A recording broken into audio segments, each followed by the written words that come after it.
umaga po sa ating lahat. Ito po si John Malinis, ang iyong kaibigan. Ibigay bahagi sa inyo sa umagang ito.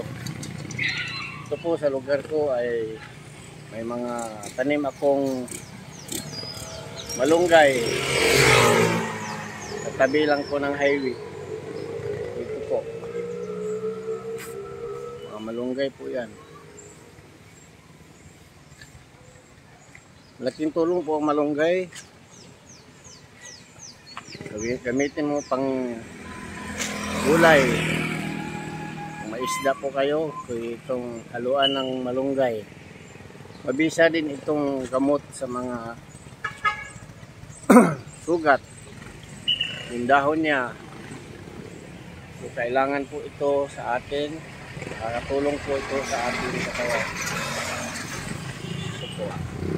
Yan po ang dami niyan. Marami pong kumukuha dito. Pag mapadaan sila, kumukuha sila para panggulay. Yun lang po ang maibahagi ko sa umagang ito. At maraming salamat po sa inyong pagpanonood. Like and share please. Bye bye.